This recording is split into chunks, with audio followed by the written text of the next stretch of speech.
Welcome to my conversation with Theo Marks. He's joining us from the Netherlands in his Luthier studio, where he makes violins, violas, and cellos. Hi, Theo. Hello, Leah. So, show us. I know it's a little hard with Zoom and the way things are set up, but can you kind of pan over and show us sort of what's hanging on the wall a little bit? Yeah, so this is a workshop I've been in for almost 10 years now, and which I'll be leaving Mm-hmm. in a month. So I've grown quite attached to this. It's a small, rather small space. Here's the view of Visp out the window. This is a Mm-hmm. city just uh, about 15 minutes. Just put the base bar in. Mm-hmm. Ah, It's close to Amsterdam, about a 15-minute train ride. mm, And it's just a wall of tools. It's the benches that I've taken with me from when I was studying in Parma. I brought all this wood and reassembled it here. This is my main working surface. It's a kind of a peninsula of a bench that sticks mm-hmm. out into the room, and I can walk around all three sides of it. And that's something I've developed over the years to have this surface in the workshop, and it's come in. It's the only place I work now. My other surfaces are just for clamps and storage. Sharpening, but it's Wow. all space. I work here alone. It's entirely on making new instruments. The bane of many violin makers is uh, repair work and bow repairs that can just pile up around you. And I'm able to focus on just one or two projects at a time, which makes a small space like this uh, workable. Now, many of my listeners will know about your family. You come from a really amazing, close knit family of musicians, and two of your brothers play in my orchestra. Jethro Marks is the principal violist of the National Arts Center Orchestra, and David Marks is the associate principal violist. They're both amazing musicians, and I've met your younger brother, Vincent, who has played viola with us as well. And I understand you're Yeah, a cellist. I am. So there's five of us, five brothers, Mm-hmm. and uh, yeah, violins and violas and cellos have been in my life for as long as I can remember. My father played in the Vancouver Symphony when I was born, Mm-hmm. and growing up, he had as we grew up, he stopped playing with the symphony and became a full time private teacher of violin. And I had three older brothers who were already playing by the time I could walk. So it was just a constant part, yeah, a daily a part of our life. I knew nothing other than that these compelling wooden boxes were just around. And yeah, it was, we were a bit eccentric in the area where we grew up in Virginia, in that there was no string program in the schools. Mm-hmm. So then these we had a string quartet. We would play at weddings, and so it quickly became a sort of really a part of my identity, that Mm-hmm. I was seen as a sort of unusual musician, or our family for sure. But it became something we were really known for growing up as the Marx String Quartet, Does your mom and that play at was from all? the age of 10 on. She plays piano, Mm-hmm. but she was a driving force behind keeping it all organized and getting us to practice. Mm-hmm. How did she do that? And she's a music lover. Like, how did she get you to practice? Yeah, I wonder now how she did it, because I'm starting to do it with my kids. Right. And it was never, it never felt uh, it never got ugly. It would just be, it was just clear that that was something we were expected to do Hmm. if we also expected to have other things in the day. Yeah. I think often practicing is lonely, especially for children, but the fact that you could play together must have helped. So you wanted to be able to play well. Does that make you think Yeah, that? I never experienced it as being lonely. Um, Maybe because I was never, I mean, I had so much companionship with my brothers.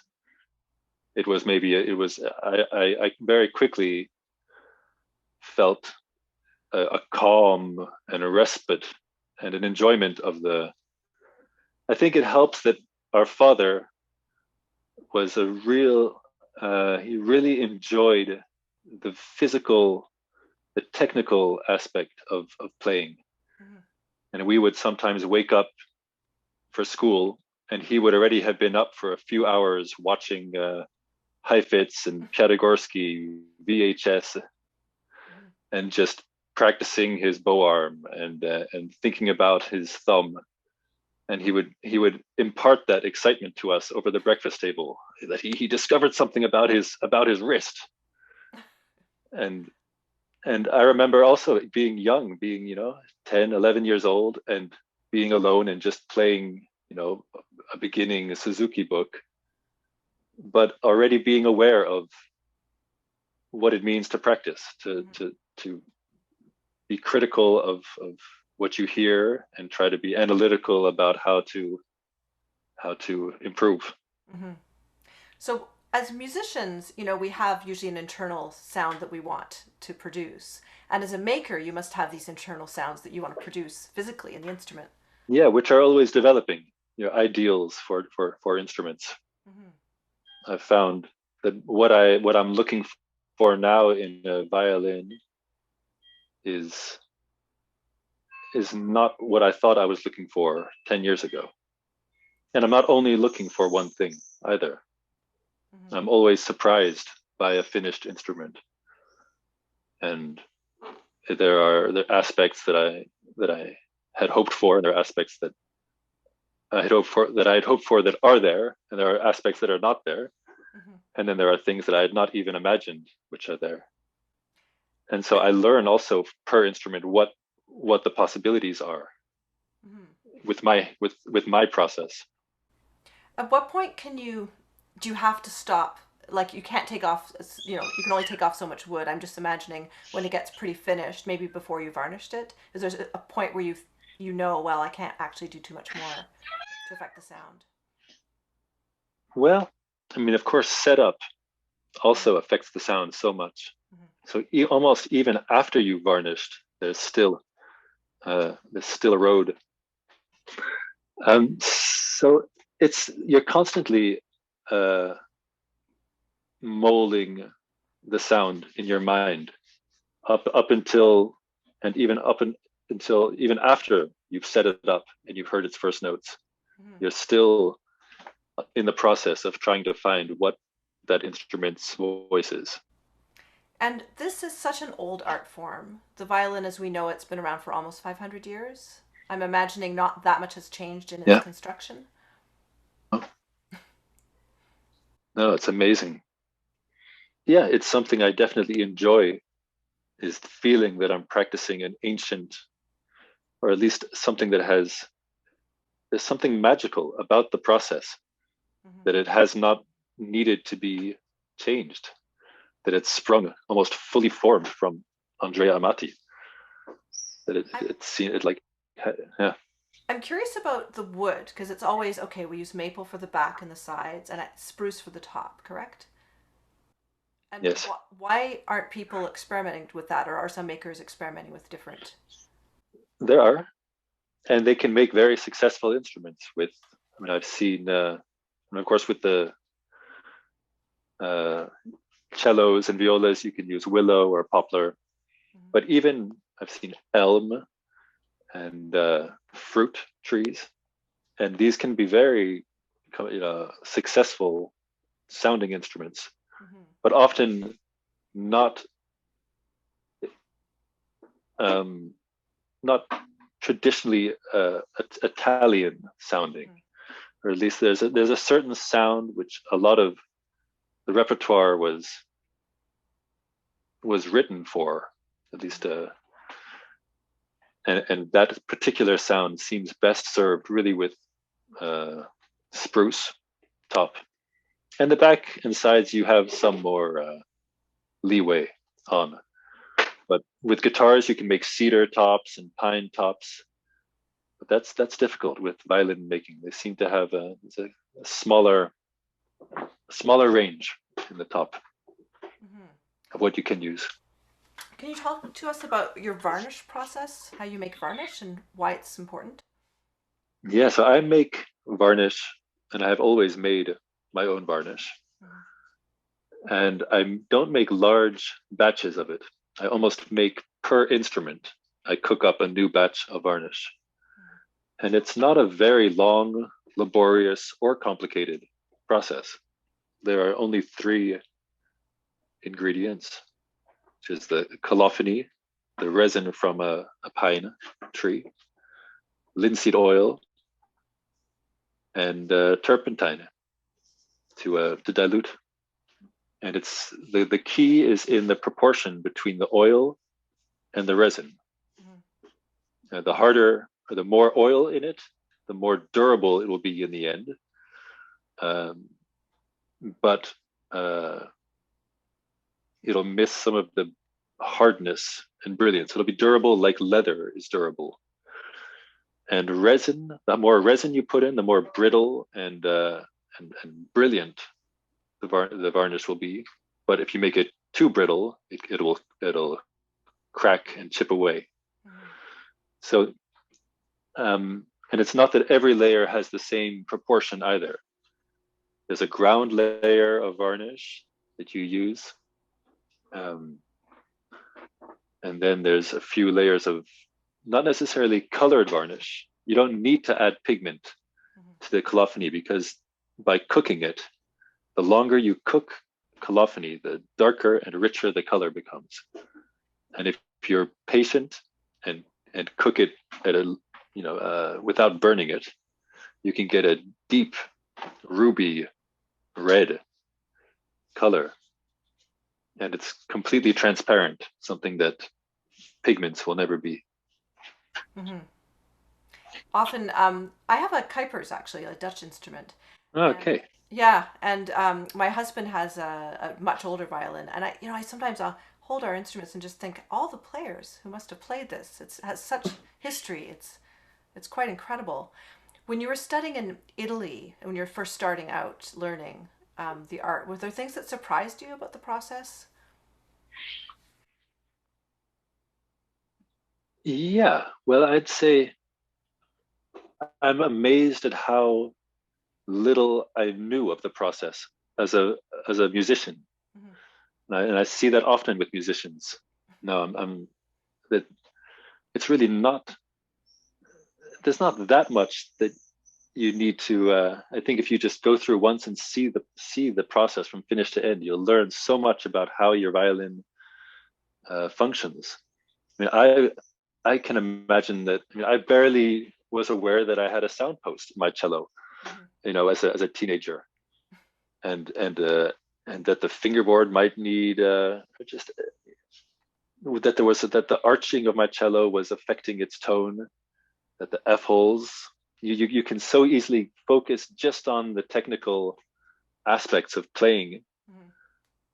and I find now as a cellist, I'm really enriched as a musician, being more aware of how that wood is vibrating and what I'm hearing and how what I can do to affect that and how much is coming from the instrument itself. Um, yeah, the process as I went through it in Italy, there wasn't one specific step that surprised me. It might have surprised me how many steps there were. Hmm. That it's not that you're given a chunk of wood and you have to just carve for days and days on this piece of wood to make a violin. It's really dozens and dozens of smaller steps. Hmm. And so it's not overwhelming at all. You can everyone finds their own recipe as to exactly in what order they do these steps. Mm-hmm. But it's I think that might maybe part of the elegance in how the process of constructing a violin has stayed the same. That it's really quite strictured exactly what elements need to be made and how many there are, Mm-hmm. and what you have to do, in what order you do have to do things in order to be able to do the next step. And I imagine when you're making an instrument, there's time where it needs to wait before you go on. Like we talk about how long does it take you from beginning to end, but then there would be times during that time where you're waiting for something. Not much. Okay. I mean, there's times when glue needs to dry, but Mm-hmm. an animal glue will dry in an hour and a half. And there's always the scroll that you can work on in the meantime. Mm-hmm. There doesn't need to be a, a, uh, a dead moment. There's always something that you could work on. And do cellos take more time in correlation to the size? Yeah, because the process is identical. Mm-hmm. The steps and the order in which I do them are the same. It's just a question of moving more wood. Mm-hmm. So, how long would it take you to build a cello from beginning to end if you had nothing else to do? If I had nothing else to do, Like just an average, yeah. well, I mean, these days with four children Yes. and a wife who's working full time as well, Yeah. um, it still doesn't take as long as many musicians assume. Mm-hmm. At least, I mean, I'm building now almost my 100th instrument, Mm-hmm. and so I've become faster. At least in many steps of the process, I've become faster, and on some steps, which I find now more important, I've become much slower. And Mm-hmm. I've, for example, the arching of an instrument and the thicknessing of the plates, I spend a much larger proportion of my time doing that. And a lot of the basic construction of building the ribs and linings and the scroll, these I can now, yeah, I enjoy working fast. And I think it's a bit of my building uh, ethos is to build fast. I like the look of an instrument that's been built not with precision in mind, but with a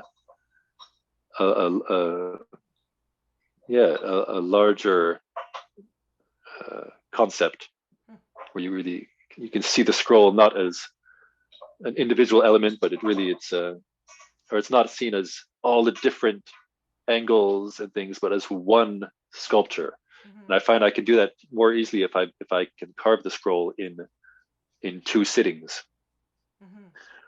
So that could take maybe 8 hours, Mm-hmm. and then whereas my first scroll I might have spent weeks upon it, Mm-hmm. and doesn't necessarily make it more attractive or artistically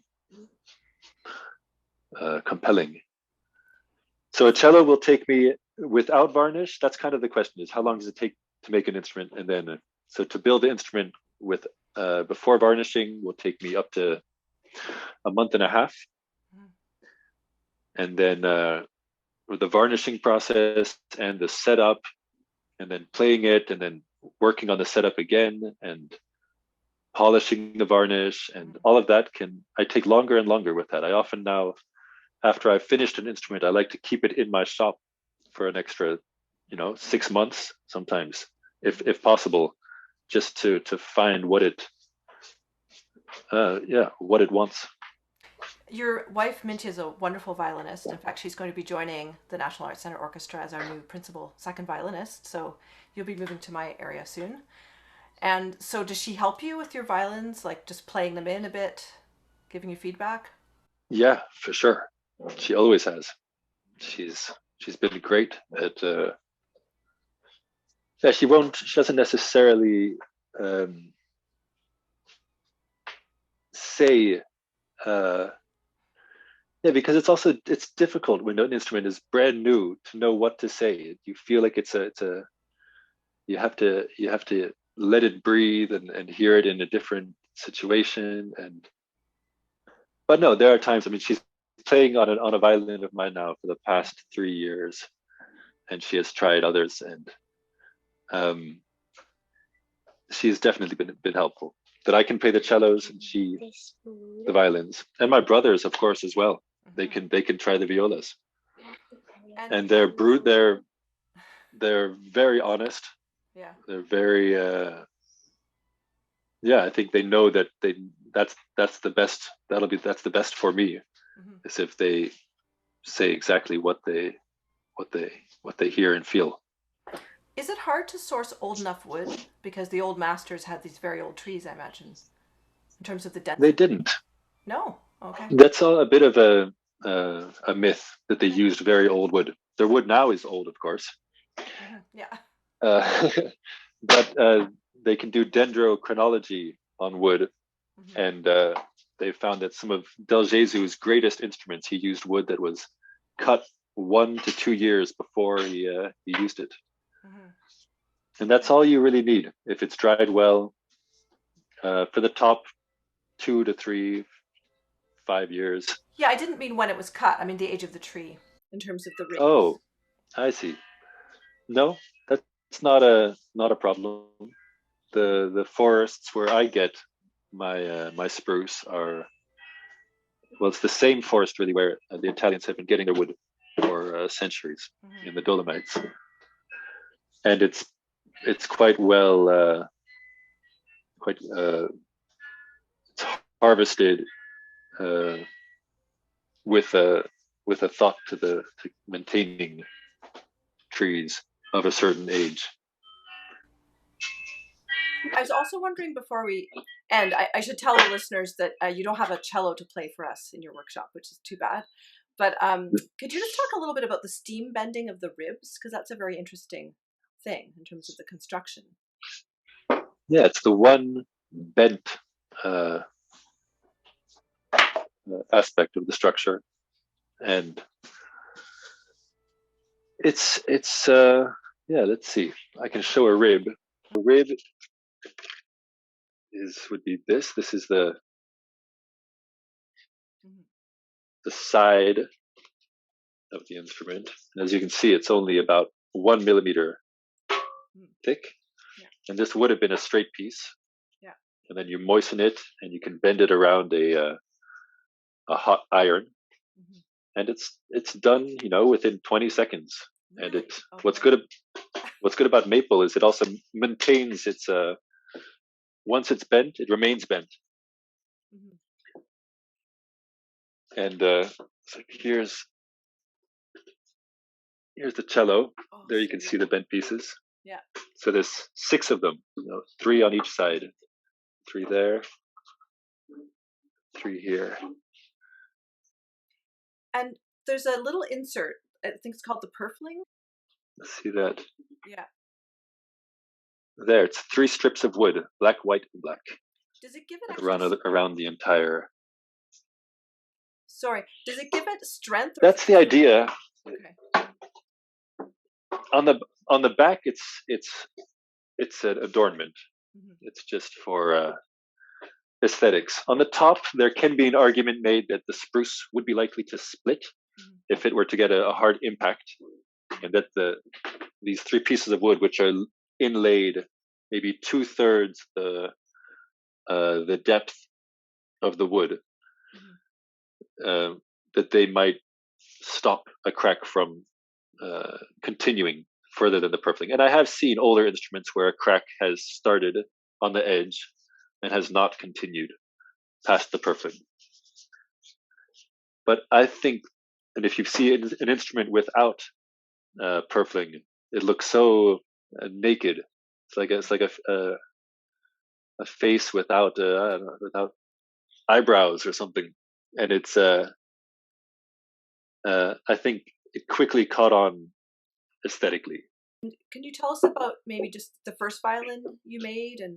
Yeah, so I studied cello in Bloomington uh, for 1 year, and that's where I met Mintje. Mm-hmm. And so I followed her to Europe soon after, before finishing my degree, Mm-hmm. and I studied fine arts in Utrecht, in the Netherlands, while she studied violin there.